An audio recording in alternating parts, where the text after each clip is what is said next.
Have you ever had one of those dreams that feels so real, you couldn't tell the difference between what's happening in your head and what's actually going on?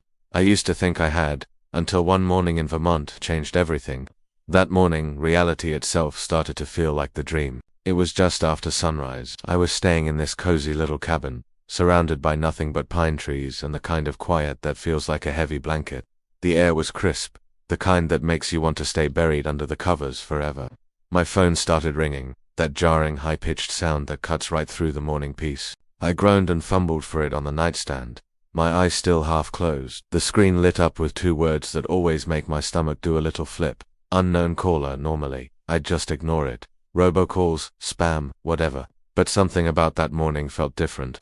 Maybe it was the deep sense of unease that had been clinging to me from a dream I could unquite remember. Against my better judgment, I swiped to answer. I mumbled a groggy hello, a bit annoyed. The line was silent for a second, just a faint staticky hiss. And then, a voice whispered back, "Don't wake up yet." I froze. My blood ran cold, and every hair on my arms stood on end. It wasn't just the words that terrified me, it was the voice. It was my own. It was a perfect, chilling echo of my own voice, but softer, like a secret being shared from the other side of a thin wall. Before I could say anything, before I could even process what was happening, the line went dead. The call was over. My heart was pounding in my chest like a drum. I sat bolt upright in bed, suddenly wide awake. My mind raced, trying to make sense of it. A prank call, but who could mimic my voice so perfectly? And why? Was it some kind of new, sophisticated scam? I tried to rationalize it, to find a logical explanation. Maybe I was still dreaming. That had to be it.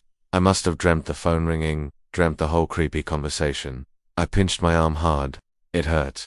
Nope, definitely awake. The cold morning air was real. The rough texture of the blanket under my fingers was real. The phone in my hand was real.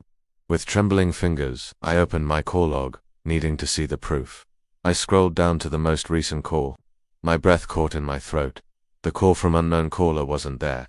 There was no record of an incoming call at all.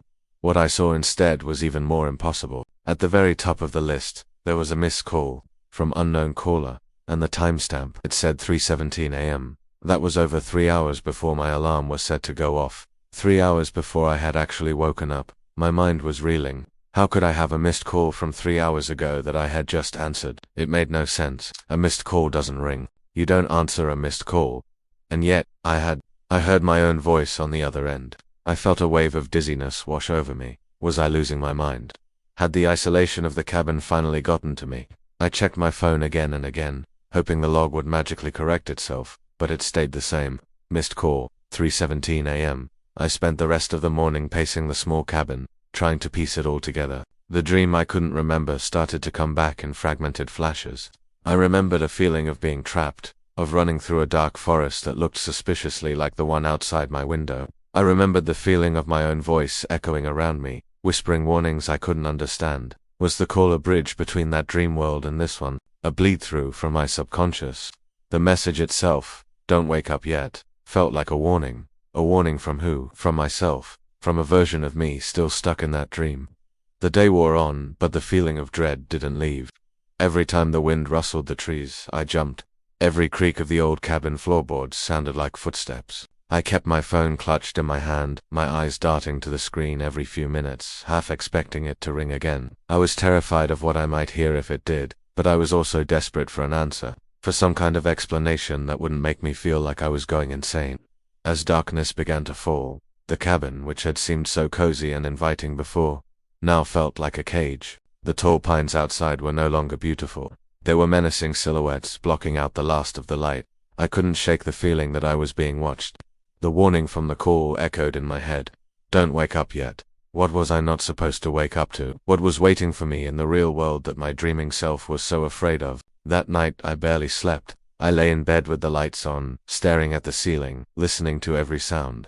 I thought about the nature of consciousness, about dreams and reality. What if the line between them is thinner than we think? What if, sometimes, things can cross over? That call wasn't just a prank. It was a message from somewhere else. A place where time doesn't work the same way, where I could receive a call hours before I was awake to answer it. I left the cabin the next morning, way earlier than I had planned. I just couldn't stay there another minute. Driving away, I kept glancing in my rearview mirror, half expecting to see something, or someone. I never got another call like that, but I've never been able to forget it. It's a constant reminder that there are things in this world, and maybe outside of it, that we just don't understand. And sometimes, the most terrifying calls are the ones that come from inside. Not from inside the house, but from inside your own head. Or maybe, from a place that's not quite a dream, and not quite real. To this day, I'm a little hesitant to answer calls from unknown numbers, and every time I have a particularly vivid dream, a small part of me wonders, am I really awake? Or am I just waiting for the phone to ring? Let me know in the comments if you've ever had a creepy, unexplainable experience like this. I'd love to hear your story. Thanks for watching, and if you enjoyed this, please consider subscribing for more tales from the strange side of life. Stay safe out there.